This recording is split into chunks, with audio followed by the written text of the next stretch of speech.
Okay, so the biggest difference between American women and women in Latin America, Asia, parts of Eastern Europe, etc., is that they're actually feminine in those parts of the world. Meaning, in America, generally speaking, the women want to be the assertive, masculine, dominating force in the relationship these days. Or to some extent at least more of like a partnership, like a 50-50 business partnership. Like I shake your hand, bro, and you shake my hand, and we look each other in the eye as two equal business partners, two equally assertive forces, which that's pretty gay if you ask me. I don't want to fuck my business partner. When I'm with a woman, I want it to be clearly established that I am the man, I am the leader, I'm the one guiding the relationship. I mean, think about it, right? Is that especially for a guy like me, right? I'm not saying for every man. I'm not saying every woman should submit to every man. But let's take a guy like me, for instance, right? Let's compare me. So I'm about 35 years old, and I typically date women in their early 20s, right? So who logically is going to lead this relationship, do you think? The person that's multilingual, speaks three languages, started multiple businesses, has well over $1 million in revenue, sales, whatever you want to call it, under his belt, multiple industries, lived in multiple countries, traveled the entire world, seen different cultures, seen changes, massive changes in culture over time, has one of the most impressive Rolodexes that a human being can have in terms of influencers, content creators, thought leaders, uh, world changing people. That person, or the 21-year-old who just got her tits done and graduated from junior college. I mean, just logically, who do you think is more fit to be the leader, to be the masculine dominant role in the relationship? Me or the 21-year-old in the who can squeeze into a mini skirt and get invited to bottle service, or the world traveling successful entrepreneurial guy with amazing friends, and now as a YouTuber, now I rant into a camera as well. So it's just weird to come across these young women in the United States that think that they know more than you, that think that they're more fit to run the relationship than you are, that they want to be the masculine role, the masculine leader. Whereas women in these other countries, say Brazil, Colombia, Mexico, Eastern Europe, they understand that, hey, maybe I should let the guy with orders of magnitude more life experience than me lead. They also just find it sexy when the men take the lead. So that's obviously the biggest difference, right?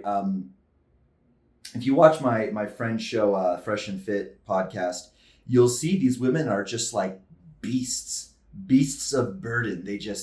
They're rude and aggressive and combative and just always challenging, and just like they just argue for the sake of arguing, and then they talk like this, like dead ass on God, cuz, on God, blood. I'll fucking blah blah blah up, bitch, cut, duh. Like that's their general affect, very very masculine, right? So that's obviously the biggest difference. Another big one is, especially in Latin America, I can't speak too much to Eastern European women on this, but especially Latin women, they actually pursue men. So let that sink in for a second, right? Imagine that you went a couple days without texting a girl you met on a dating app, and then she replies back on Instagram or on the app, question mark, question mark. AKA like, bro, we were talking. What happened? You've kind of disappeared. Or imagine this, girls sliding into your DMs and them acting first, like them trying to pick you up, them introducing themselves, and them, they don't really carry the conversation. They say, hola, ¿cómo estás? Like that's their way of saying like, I'm interested to get to know you better. You could be a potential mate of mine is basically what they're saying. But like, yeah, imagine being somewhat pursued. The only time a man is pursued in the West of the United States is one of two things. Either he's a celebrity or you're at a strip club and the women come sit on your lap and try to seduce you, because they want your money, right? It's something that us men, like I said, in the Western world, we almost never experience this, right? Like it's the most refreshing. It's just the cutest thing to see a girl like, because they have no game whatsoever, but it's so cute and so endearing and so sweet to see them, trying to pick you up, re-engaging the conversation. Happens all the time, right? Because I just, I throw parties here. I talk to a lot of women, and I literally just forget. I have so many leads, I forget. So it's really nice, the ones that are really interested when they re-engage with you and they actually pursue you. Another difference is that Latin women, Eastern European, Asian, like, Thai women, whatever, they express insecurities and don't act as if they're perfect human beings in every way. So what do I mean by that? If you make it clear that, one of your criteria, one thing you like about a woman that you date long-term is that she speaks English, and this said girl that you're talking to does not speak English, they're like, oh, well, is that a problem? And I could start taking classes, and oh my God, like we'll work on this, don't worry. Or if they're, hot, but just a little, they could just tone up a little bit down there, just a little bit of chub down there. Like, oh my God, like I'm working out and I want to lose this, blah, blah, blah. American women act like for you to even be in their presence, they're doing you a favor. So what if they don't meet all your criteria? So what if they're fat? So what if they're lazy? So what if they don't like to give oral sex? That's your problem. Shit, dog. You know what I'm saying? They don't show any bit of like, God forbid they jump through one of your hoops, right? It's all fine that they could have standards. If he ain't 6'4" and make $500,000 a year and up and got a blue check on Instagram and blah, blah, blah, blah, perfect face, perfect jawline. But, heaven forbid that you have a standard. So that's another thing too. It's really cute, oh my God, I'll learn English for you, blah, blah, blah. It's again, very endearing. I have another bullet point here. I'm cheating. I have a cheat sheet here.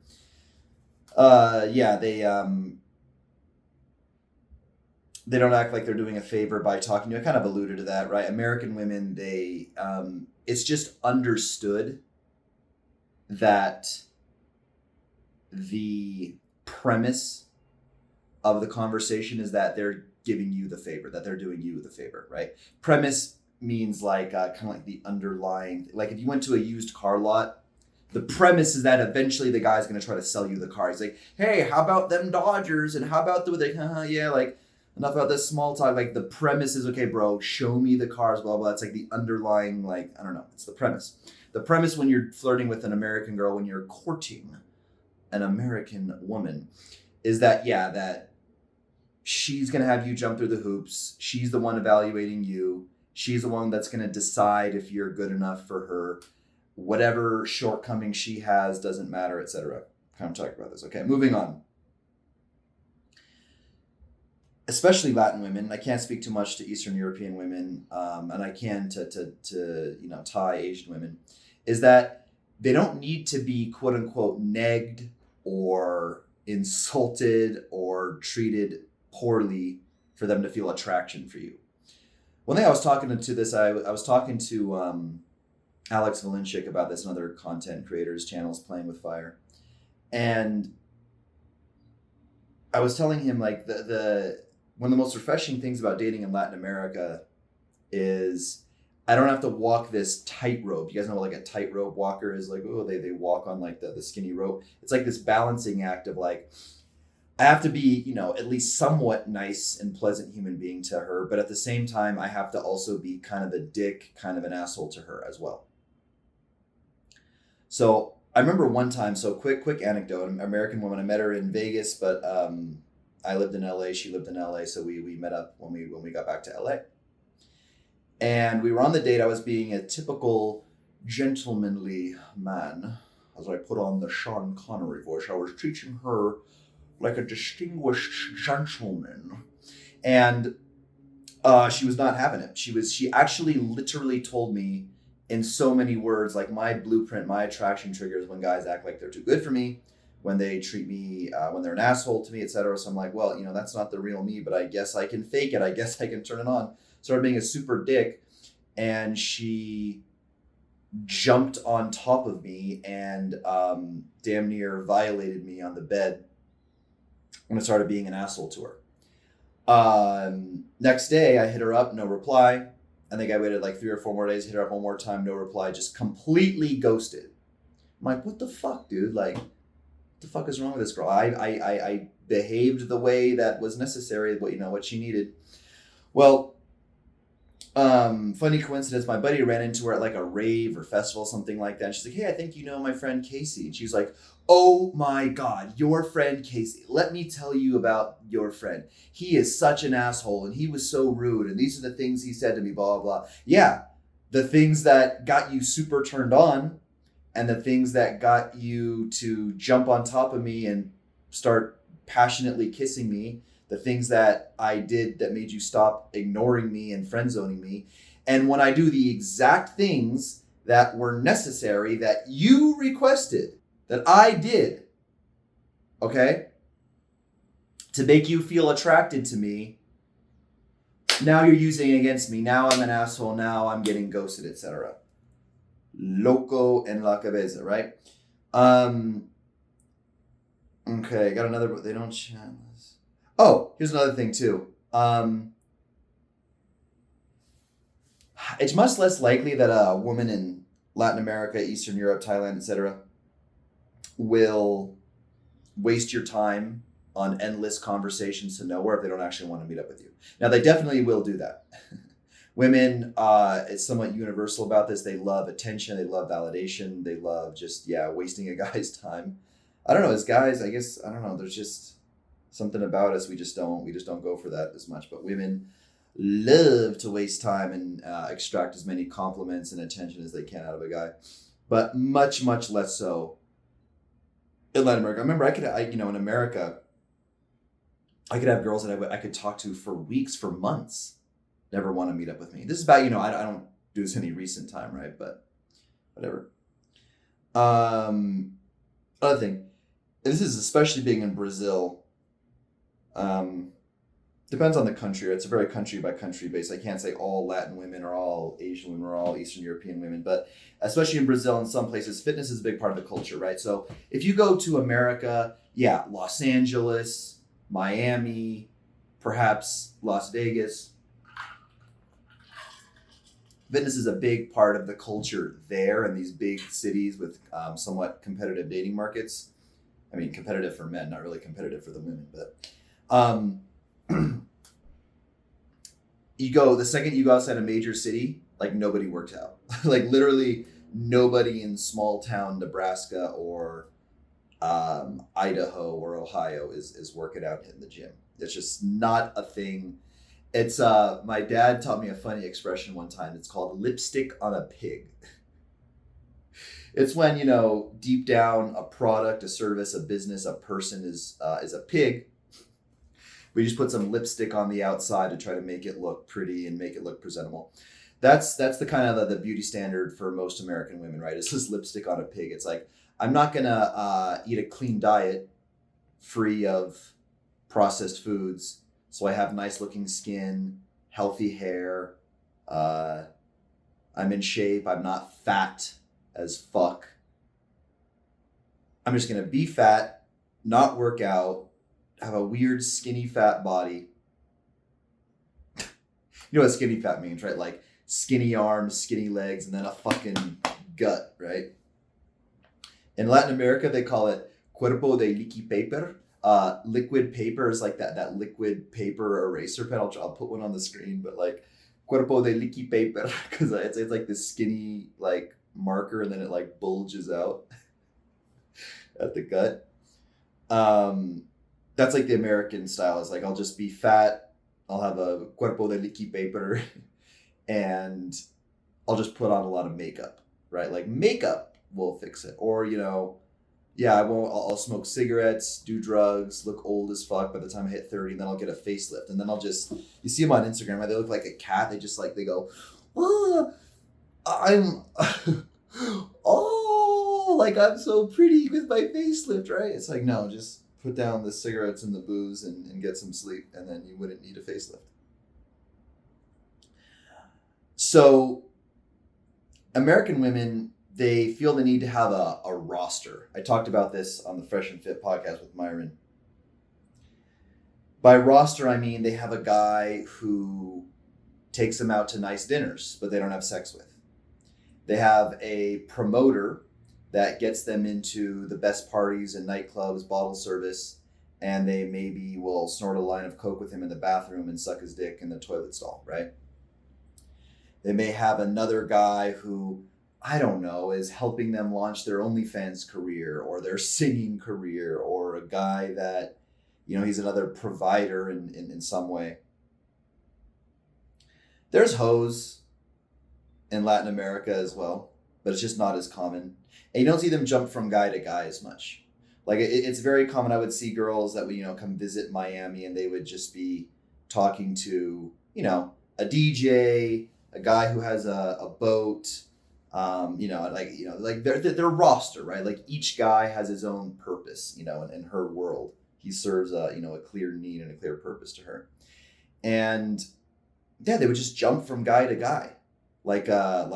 Frogs on a lily pad, right? Just jump, boom, boom, boom. Well, this guy, this guy's having a bad month, in sales. He can't afford to take me out. Cool. I got other dudes in the roster, whereas Latin American women, they don't feel the need to do that, to jump from guy to guy so much. Another thing is they respect men. It's a cultural thing in America to not respect men. They say that we're all rapists. They say that we oppress them. They say that we get paid more than them, which is the funniest thing ever. As if two teachers, two firemen, two police officers, two insurance salesmen, two pharmacists don't get a little tipsy at happy hour and compare paycheck. It would just be so easy to prove it anyway. Yeah, the opinion of men, toxic masculinity. I mean, I don't need to go into this, right? Women hate men. They're born and bred to hate men. And I talked about this in a video that I just published actually this morning, another Redbeard rant, where I was basically saying that people in general, all people, I would say women are a bit more susceptible to this, a bit more, not a lot more, but a bit more susceptible to this. But everyone, man, woman, child, you don't have your own thoughts, your own free will. You think you do, but you don't. Your thoughts, your unique personality and your thoughts is actually put there by governments, education system, mainstream media, etc. They're not actually your thoughts. So women they absorb this culture like a sponge. They watch CNN, they go to college, they go to university, and it's just hate men, hate men, hate men, hate men, hate men. And women in Latin America are actually born to respect men. They like having a strong leader, a protector, a provider, and submitting to that man, right? And I love saying that word submit, because the feminists get so, submit. The idea is that you have a bunch of qualified male suitors and you choose one that treats you really well and respects you to be the one you submit to. Not that you submit to the homeless guy on the street who wants a blowjob from you behind the dumpster. Another thing, in especially Latin culture, I don't know about so much with Eastern European women. I would assume it would be similar. And Asian women, like Asian type, I'm not too sure, but 1 billion% with Latin women is that you can use your personality to attract women. In the West now, Australia, America, Canada, United States, it is so looks and money based and status based that it is quite mind-boggling just how little game actually matters anymore. I remember you'd even see this in like pop culture and movies. It was kind of like it's not true anymore, but at one point it was a kind of a universal truth, something that was just recognized and something that was known, that the average to maybe even below average looking guy with a big charismatic personality would do better in a pickup environment.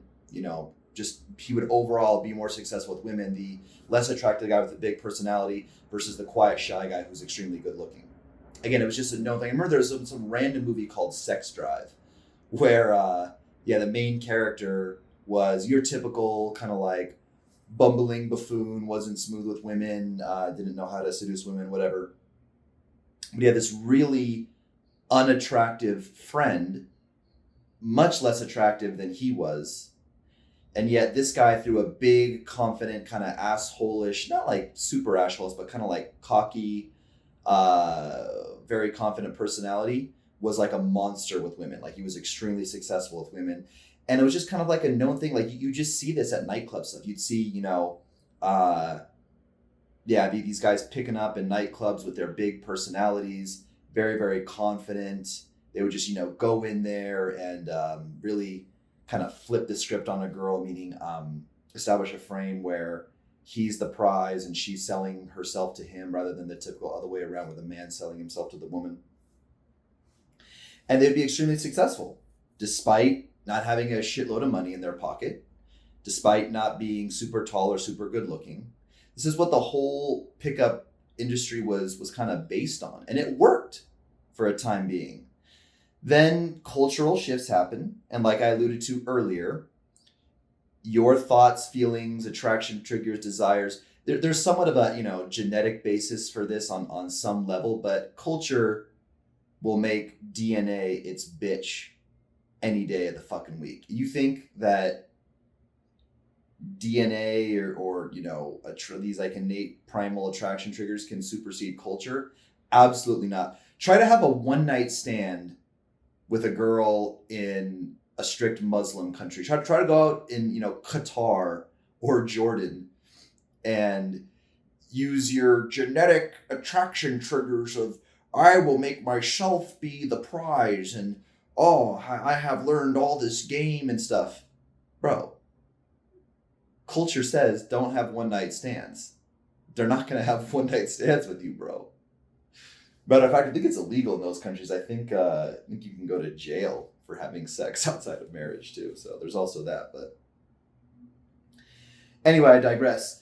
Point being is you see this all the time in Latin culture, even like Latin communities within the US, where you see these butt ugly, short, fat guys with gorgeous women because their cousins introduced them at a quinceañera, or their neighbors, or they had some reason, some social circle-y excuse to kind of be around each other. And through his personality, he won her over. And that's all she really cares about, right?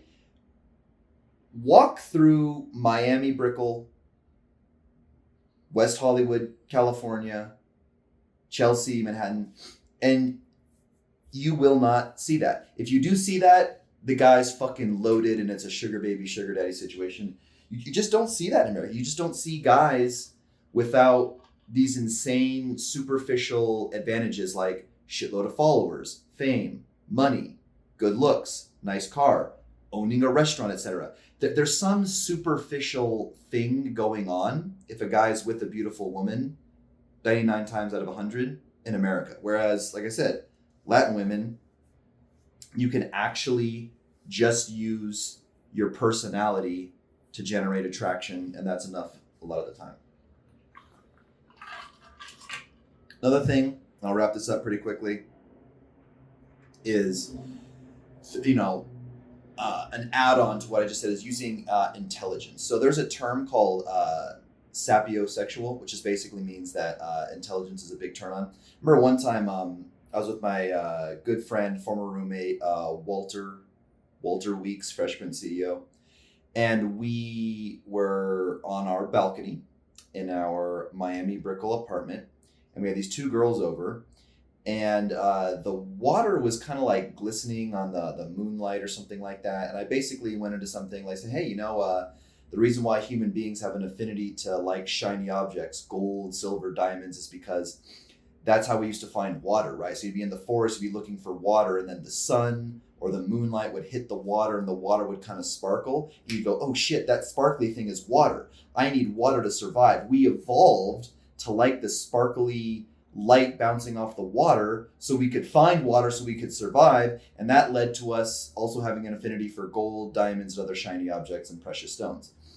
And these girls could not be any less interested in that. I remember even afterwards, after the girls left, Walter's like, yo, what? And I made it quick. About as quickly as I told it to camera now, as quickly as I told to them. I didn't go on. I didn't make it like a 15-minute like evolutionary biology thing. I just kind of like, I just kind of, casually mentioned that over, a 20-second time frame. But it's just like, they just could not care any less. They're like, yo, bro, can we talk about Love Island or who Meg the Stallion is dating or some retarded pop culture thing or just nothing smart or intelligent. Again, it's just, they've been brainwashing. I remember how I said you don't actually have your own thoughts, feelings. It's all put there by Instagram influencers, education systems, mainstream media, celebrities, etc. They're not taught that that's what makes a man attractive. That a man with a lot of wisdom and knowledge is how you earn attraction. Again, it's just these very, very superficial things, like I said. Like LMS, looks, money, status. That's pretty much game in America. There's no way, as an average looking guy without a shitload of money or some random advantage, that you're just going to go out to the wharf in Miami and just game a bunch of girls and just be charismatic and funny and charming, and you're really going to use your game and put her in her place and you're going to be the alpha male. Unless you're extremely good looking at the same time, flashing a bunch of money at the same time, in some way showing off some type of status you have, either within the club environment or out, you're done. Don't even try. So, in summary, all of these differences between Latin women and women from Eastern Europe, Thai women versus American women, it all stems from two things, which is number one, just the overall feminine or lack of femininity between the two, and the culture of being brought up to either like men or hate men. So you see this, right? One culture, they're raised to be dominant. I want to debate this with Myron too. I think it would be fun to have a debate. You see, even women who think that they're self-aware try to talk about this on podcast stuff, and I think Myron would agree to this too, that showing dominance, masculinity, a very, polarizingly masculine guy like Vin Diesel from Fast and Furious, his character, like Dominic Toretto, this very like alpha male guy, would get women in America. I don't think that's the case. I think that is the opposite of the case. And you see this, for example, on the Fresh and Fit show. I've watched, 50 or more, 100 maybe, live shows in their studio. Back when I used to be Walter's roommate, I used to go to their studio all the time and just kind of watch in the background the live show. And then after the show, who do you think the women are all flocking around? They want to meet. They want to hang out with after the show. Is it Myron or Walter? It's Walter, like 10-1. Now, not to say Myron does extremely well for himself. Myron gets a lot of girls. Myron's not a lonely guy. I don't mean to say that Myron doesn't do extremely well with the ladies. He does, but you have one extremely masculine presence on the show. You know, Myron's the kind of fiery Middle Eastern, Muslim guy, and then you have the cool island breeze that is Walter, the very much more relaxed, not super, not this big, overly alpha, type character. And Walter, and that's what the women like. That's what they respond to. Conversely, when we did the show in Medellin, Colombia, the show that I put together, I got all the girls. I was actually on the show with them, whatever. After the show, so you have all the girls just like gritting their teeth, like this guy Myron. He likes to put women in places. But I'm looking for this clip. It's of all the women basically forming a semicircle around Myron. So all the girls on the show want Myron. Is that funny? After the show. So after the recording ended, all these women who supposedly were so irritated by him, blah, blah, blah, blah, they just basically formed a line, like a single file line. It was like a semicircle, but you know what I mean? Metaphorically, like single file line, all competing, all vying for his attention. And he actually smashed at least 2, maybe 3 girls from that show, right? Versus smashing girls from the shows he does in America, much fewer and far between. I believe, and I could be wrong about this, I believe Myron's main source would be, online sources rather than picking up girls from the show. Because again, he's a big masculine alpha guy, and I don't think that women in America like masculine alpha guys. When you have 2 masculine presence, right, the idea is just to fight. It's like no one's going to submit to anybody. It's just like, they're both like, it's like 2, boxers in the ring, vying for dominance. So that's the things it comes down to, right? It comes down to, if you're like trying to think of like, where can I live? Where's good for getting women? What's a good dating market? Look for those 2 things. One, where women are not born and bred to hate men, aka there's not a strong like feminist culture, feminist presence, aka a man-hating culture, because that's really what it is. And 2, are the women masculine or feminine? So I look for places, there's no feminist culture. The women are not born and bred to hate men, and women embrace women embrace their femininity and don't try to act like men. So there you have it. That is my rant on American women versus Latin women and foreign women in general. Hope you enjoyed. Peace.